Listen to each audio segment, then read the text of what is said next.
Hello guys, Michaela here. Welcome back to my channel and welcome back to a brand new speed build. This speed build is a bit special because it's my entry into the Spark challenge. Now, I scraped the house I built before, so that's why it's coming Tuesday, not Friday as it was supposed to. I tried to build a sort of traditional house at first, but I didn't really like it. I wasn't sure if that's what I was supposed to do, build something older and traditional looking, and I just didn't like it. I wasn't feeling it. I initially wanted to make like the garage into something different, into the room with that special hobby for the elders, but I just wasn't feeling it. So I scraped it and had to rebuild it again. So I finished it Saturday afternoon and I uploaded it on the gallery Sunday morning, I think. So very tight. I really like it. I put a story together for it, so I'm gonna read it to you. I posted it with the build on my Twitter on Sunday morning, I think. Yeah. So here it goes. This house is a couple's home after they retired from their day jobs. He was an architect and she was a botanist, and they wanted to enjoy their life to the fullest even in their hard age. Therefore, he designed them a perfect remote ecological underground home, which is very environmentally friendly, and they absolutely adore it.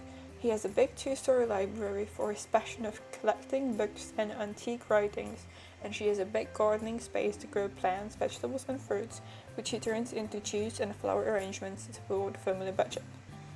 There is also room for their grandchildren in case they decide to visit their grandparents in their loving household.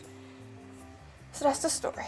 I normally don't do stories with my builds, but I felt like it needed one because you need to give some sort of background to why did you pick this hobby, or why did you do that and that. So I really wanted to make it, and that's what I was picturing. An architect and a botanist who retired from their jobs, and they built this very beautiful house in Windenburg. It's the 40 by 30 lot on the island in Windenburg, like the most upper left one. It's a 40 by 30, and the nature around is just wonderful. I wanted to do something different, so this house is completely underground.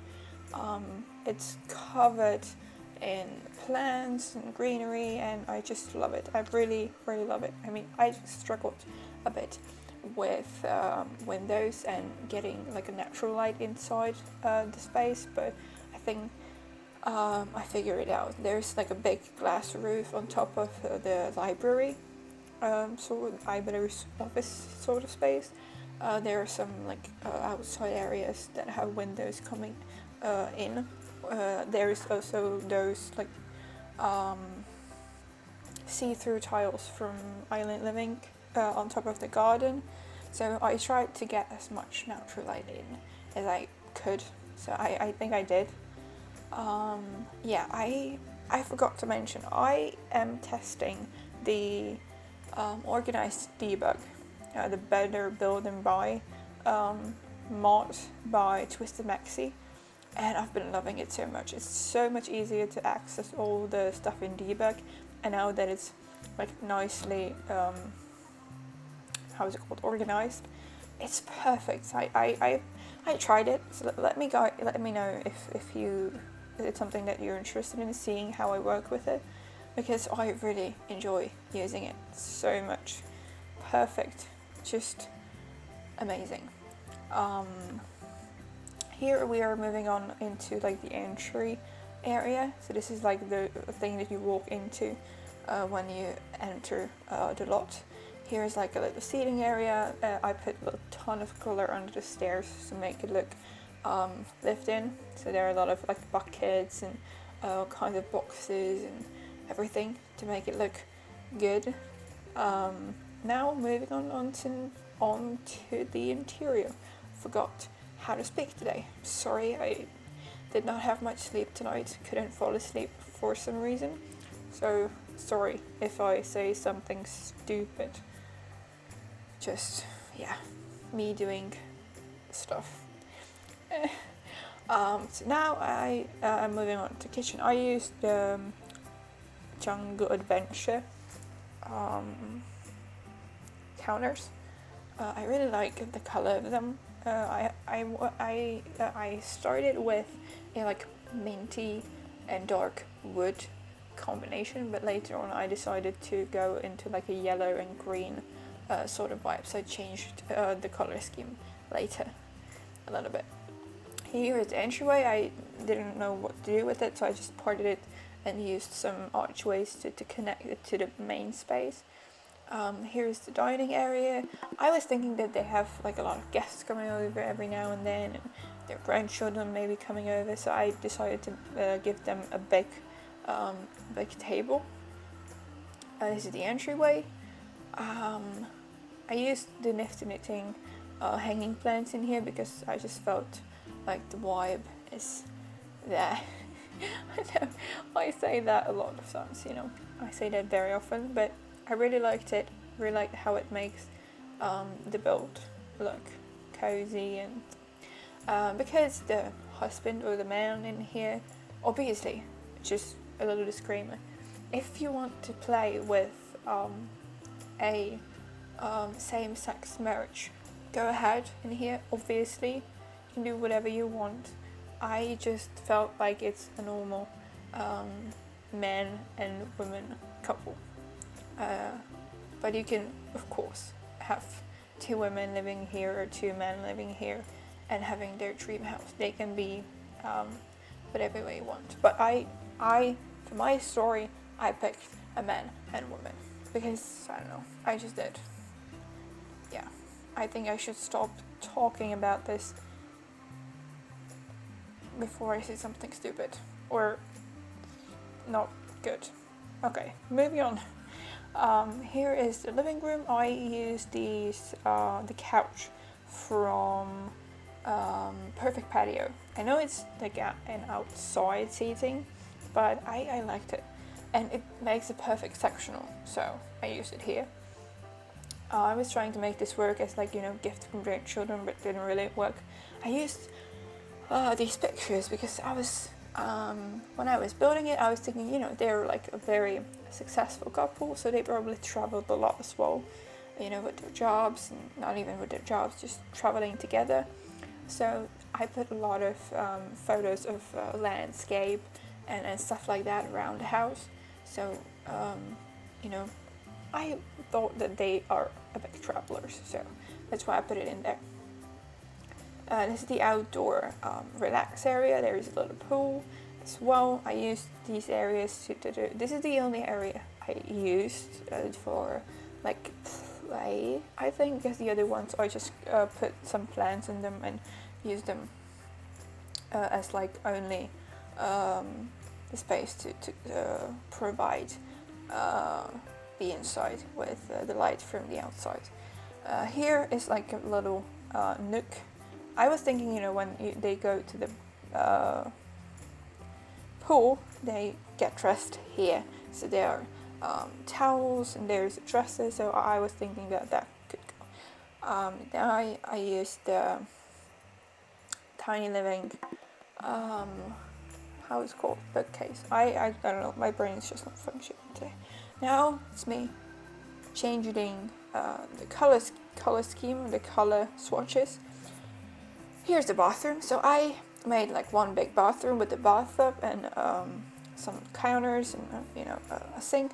And there's also the door that you can see in here are leading into a second bathroom, sort of, where the toilet is and where the shower is. So there's both shower and hot tub, and there's also the toilet is inside that second room. So don't worry, I put a toilet in. I did not forget to put toilet in. I played with a lot of the debug stuff, so there were like some makeup stuff, and no, I had so much fun. I never use mods, like ever. The only CC thing I have in my game is the red shelf for cluttering, and that's the only CC thing I have in my game. So when I saw this on Twitter, the mod by Twisted Maxi with the organized debug, I was like, I need to have this. I just don't care if my game crashes, which it does sometimes a little. It happened to me a couple of times when I played with the mod. But I love it. It makes my life so much easier when going through debug because you have it easily accessible. Trees are in the trees. There are all of the tiny little stuff. You can clutter up the kitchen with so much stuff because there are there. I love it. And you can filter if you want live edit objects or if you want the debug objects. I am in love. And I'm definitely keeping it. I just need to figure out how to make both the red shelf and the mod work because now it's not working. I don't see the shelf in my game for some reason and I can't figure out how to do it. So, I hope I can, fingers crossed for me, because I really need my red shelf. It's something I can't live without. It makes my life, again, so much easier. You don't have to like put the stuff like up and down. You just put the shelf and nicely put it down. So I'm completely talking over the build, you know. This is the bedroom. I used a lot of eco lifestyle, a lot of like nice wood tones. I was going for like muted with a little bit of those accent colors. So a little bit of green, a little bit of yellow. So that's what I went for. And this is one of the two hobby rooms that I included in the build. This is the big library, and I made it 2 stories. So this is the lower part. This is like underneath the house, and this is like the office for the architect. And I was thinking that he just likes books. He likes to collect books. He likes to collect antique art things, and yeah, that's what I was going for. I cluttered this desk a lot because I was like thinking, you know, he is probably messy. So I put a bunch of books everywhere, and I had fun. I had so much fun with this. I mean, there was a point where I was like fed up with the build and like, I don't want to do this anymore. I was like, okay, I'm gonna finish on Monday. And I was like, oh, I can't finish on Monday because I have to, you know, register or like submit the build till Sunday. But when I actually got into building, I loved it. It's a bit different than than what I usually build, but I don't know, I like playing with different styles and different furniture, and so I'm coloring up the space. This is the 2nd floor, a lot of bookcases. Now, this build is for the Golden Age challenge. So there is like a bedroom for the grandparents. In my head, in my story, this is the room for the guests or for the grandchildren who are coming over to see their grandparents. But that means that you can use this build for family gameplay as well. So you can basically have a family of 4 living here with 2 kids or two adults. So I thought it was nice. So that's why one of the reasons why I included this room in, because I thought it's nice to have a room for children. Yeah, sizing up some of these creatures from Nifty Knitting, I just went all out. I'm not even ashamed of it, really. I tried to clutter it up. No, I can't even talk. Clutter it up to make it lift in. And this is the final thing. I hope you guys enjoyed it, and see you in the next one.